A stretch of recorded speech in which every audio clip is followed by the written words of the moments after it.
Hello, Whittemore community. I hope everyone is doing well. Well, today I'd like to continue with our daily writing, day 2. And you will notice that behind me I still have the heart map up from what we worked on yesterday. And the reason I have it up is because I want you to know that you can always add to the heart map. I did some adding to mine already.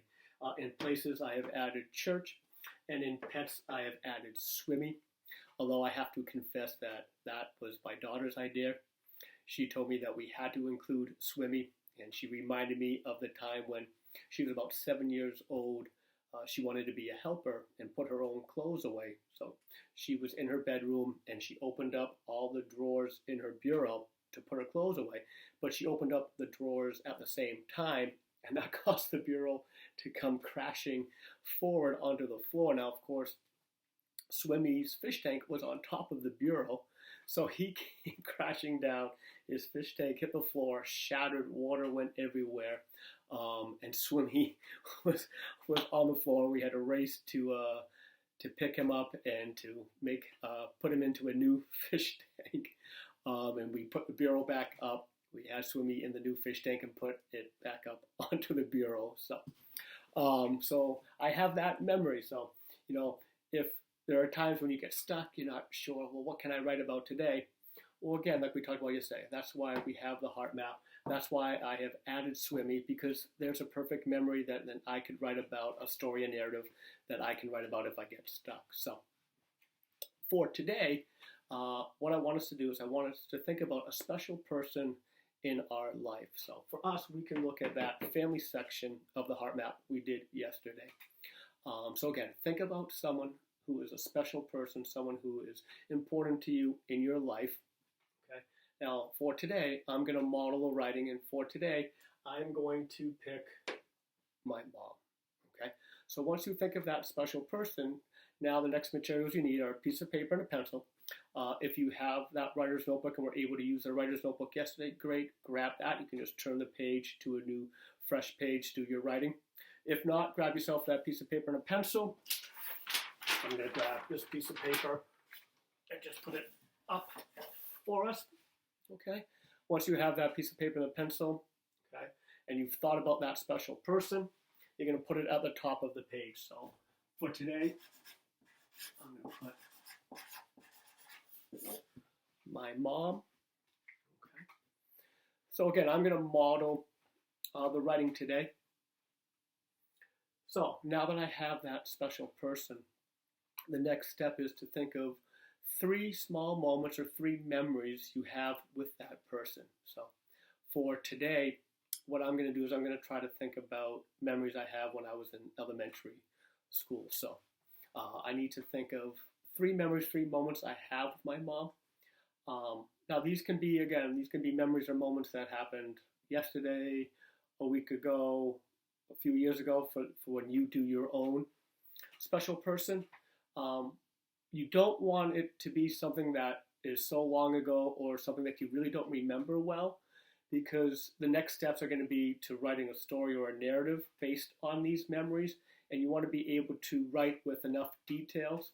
So if you really can't remember what happened, you want to try to select memories that you do remember it well enough that you can add a lot of details. So as I try to think of those memories, I'm trying to think of ones that I do remember well, that I do or I will be able to add a lot of details with. So one memory I have is Sunday morning, my mom would make blueberry pancakes for us. So I'm going to put that down first. Now, when I start listing these memories or small moments, I'm not writing the story now. I'm just going to use keywords and phrases about that memory or moment. So I'm going to put Sunday morning, and then blueberry pancakes. Okay. All right, and now I want to try to think of a second memory. Okay. My mom, she loved to go to yard sales, and so we would spend Saturday mornings driving around town or other towns looking for yard sales. Yard sales, when people sell things, they put them on their yard or in their garage.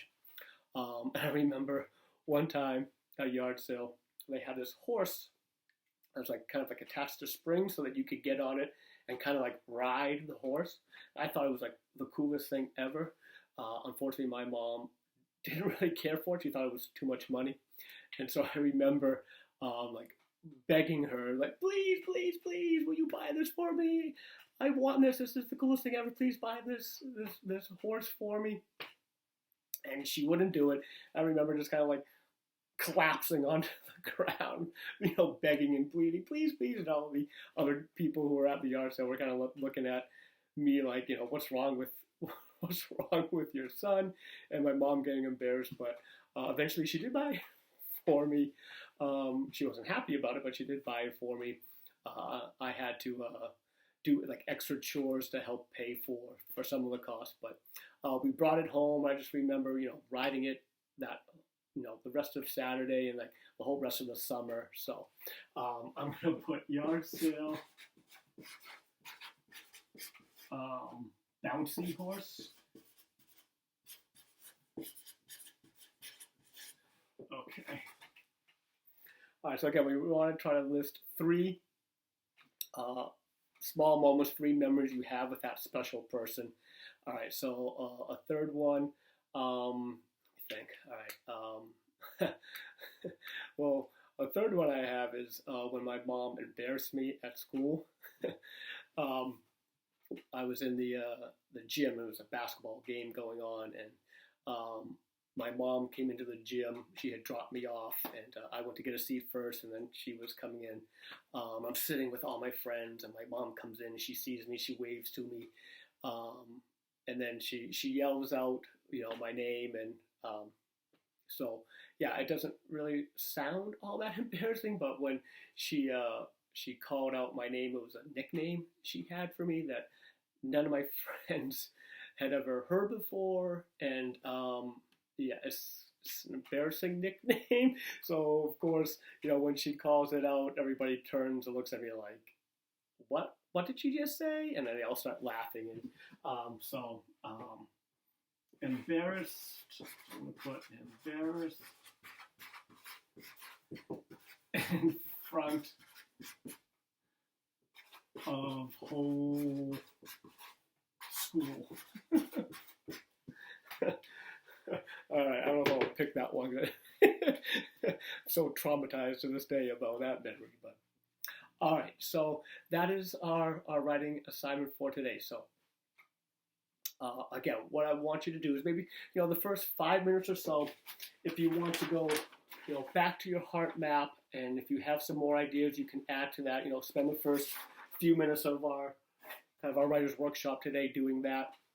Okay. Once you've done that, then the next step is to think of a special person in your life. Once you have that special person, get that another piece of paper out and put their name at the top of that piece of paper. And then think of 3 small moments or 3 memories that you have with that person. Again, you want them to be memories that you really remember well, that you can add a lot of details about, because tomorrow what we're going to do is we're going to pick one of these small moments, one of these memories, and we're going to start our story or start our narrative. So one mantra that we will have as we continue our daily writing is, if you can see it, you can say it. If you can say it, you can write it. Okay? So that's why it's important for today, when you come up with those small moments or small memories, that you can really see it. Okay? You can really make that kind of like that mental movie in your mind about that small moment, about that memory. Okay? Because if you can see it, you can say it. If you can say it, you can write it. Okay? All right.